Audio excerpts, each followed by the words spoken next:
Hello everyone, welcome to bright IQ। तो आज हम लोग पढ़ने वाले हैं आरबी एनटीपीसी में पॉलिटी से रिलेटेड कुछ इंपॉर्टेंट क्वेश्चन को। आज की वीडियो में हम लोग सेंसस और कॉन्स्टिट्यूशन से रिलेटेड सारे इंपॉर्टेंट क्वेश्चन को स्टडी करने वाले हैं जो आपके प्रीवियस ईयर्स में पूछे जा चुके हैं और जो आपकी इस क्वेश्चन से क्वेश्चन बन सकते हैं आने वाले एग्जाम में। उन सारे क्वेश्चन को भी हम लोग सॉल्व करेंगे। तो चलिए बिना लेट के हम लोग आते हैं पॉलिटी के फर्स्ट क्वेश्चन पे, जो है आपका कि which article of the constitution deals with formation of new states, यानी संविधान के किस अनुच्छेद का संबंध जो है वो नए राज्यों के गठन से है। तो जी हाँ, वो आपका आर्टिकल 2 और 3 के अंदर जो है वो आपका नए राज्य की स्थापना की बात करी गई है। इसमें आपका आर्टिकल 3 दिया हुआ है, इसलिए आपका करेक्ट आंसर जो है आपका ऑप्शन ए हो जाएगा। वहीं आर्टिकल 5 की बात करते हैं तो आर्टिकल 5 के अंदर जो है ना वो आपका नागरिकता की बात जो है वो करी गई है। चलिए आगे बढ़ते हैं, इसका नेक्स्ट क्वेश्चन देखते हैं जो है आपका when did the Punchhi commission submit it's reports, यानी पुंछी आयोग ने अपनी रिपोर्ट कब प्रस्तुत की थी। तो जी हाँ, अगर हम लोग पुंछी आयोग की बात करते हैं तो इसके बारे में कुछ विशेष फैक्ट को जान लेते हैं। जैसे अगर हम लोग इसकी बात करते हैं तो पुंछी आयोग ने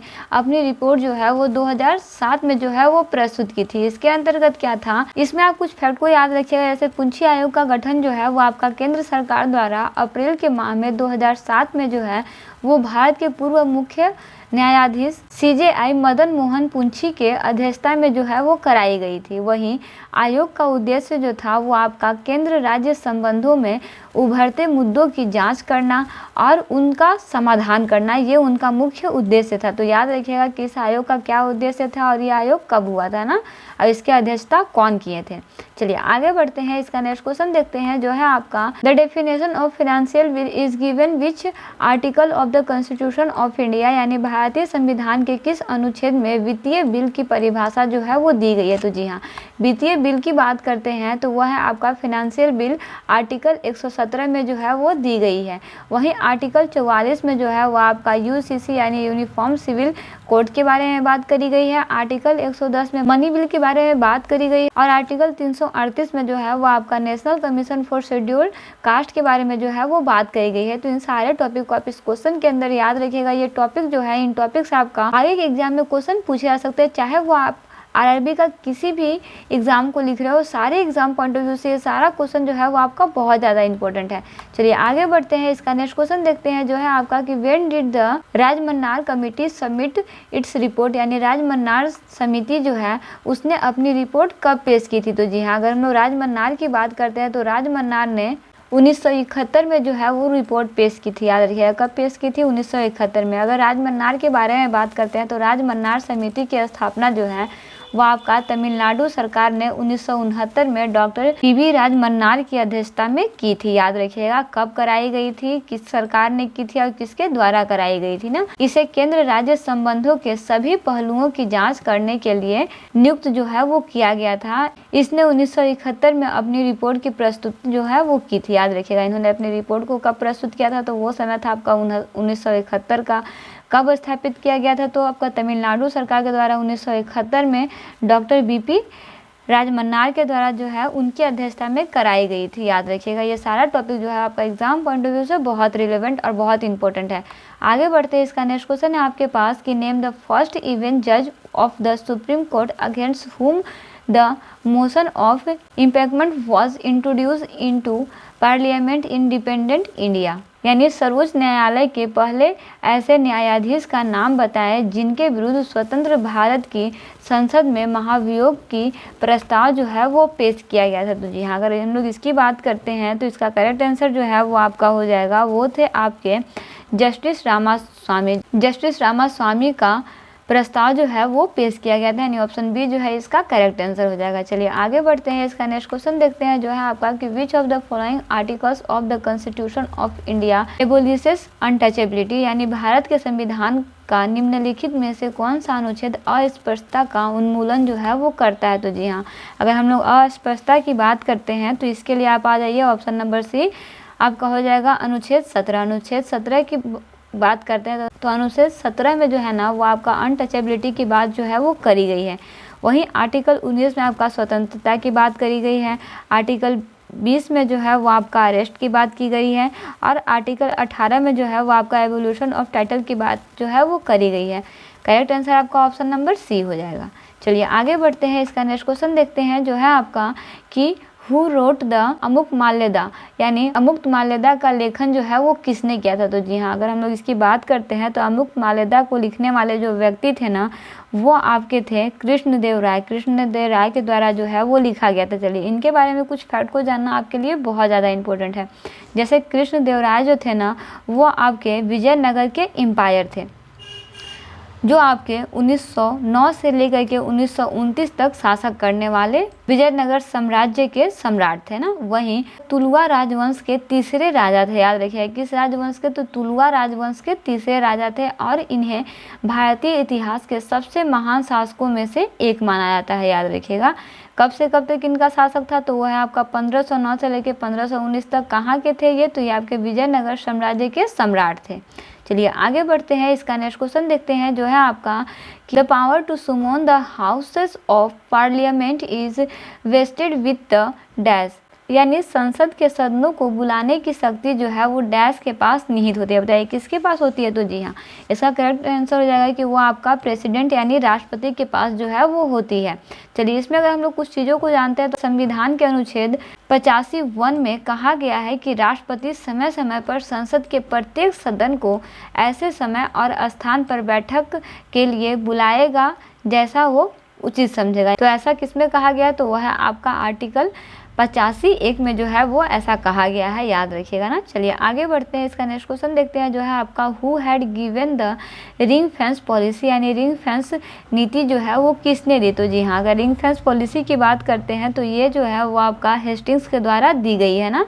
वहीं आगे बढ़ते हैं, इसका नेक्स्ट क्वेश्चन देखते हैं, जो है आपका कि which among the following was the main occupation of Harappa people, यानी हड़प्पा के लोगों का मुख्य व्यवसाय निम्नलिखित में से कौन सा था। तो जी हाँ, हड़प्पा के लोगों का मुख्य व्यवसाय जो था वो आपका फार्मिंग था। याद रखिएगा ना।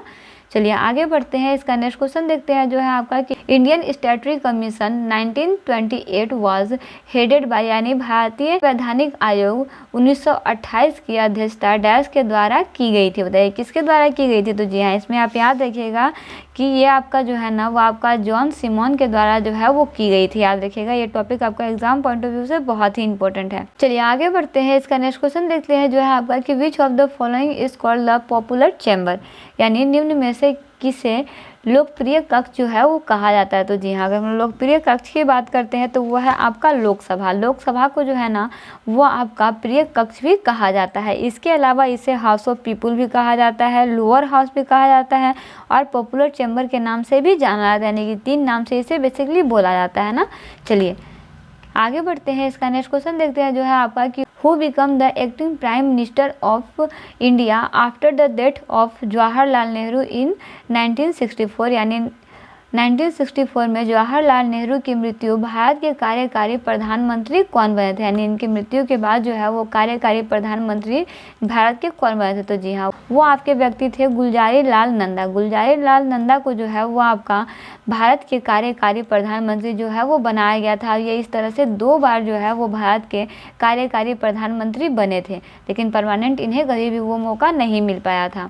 चलिए आगे बढ़ते हैं, इसका नेक्स्ट क्वेश्चन देखते हैं, जो है आपका who among the following is the longest serving president of India, यानी निम्न में से कौन सबसे लंबे समय तक पद पर रहने वाले भारतीय राष्ट्रपति थे। तो जी हाँ, वो थे आपके राजेंद्र प्रसाद। डॉक्टर राजेंद्र प्रसाद जो थे ना वो आपके भारत के पहले राष्ट्रपति थे जो आपके 2 बार राष्ट्रपति बने, और सबसे लंबे समय तक इन्होंने राष्ट्रपति के पद पर आसीन रहे थे। चलिए आगे बढ़ते हैं, इसका नेक्स्ट क्वेश्चन देखते हैं, जो है आपका कि who conduct the elections of Lok Sabha in India, यानी भारत में लोकसभा का चुनाव कौन करवाता है। तो जी हाँ, भारत में लोकसभा का चुनाव जो है वो आपका इलेक्शन कमीशन यानी चुनाव आयोग कराता है, यानी ऑप्शन ए जो है इसका करेक्ट आंसर हो जाएगा ना।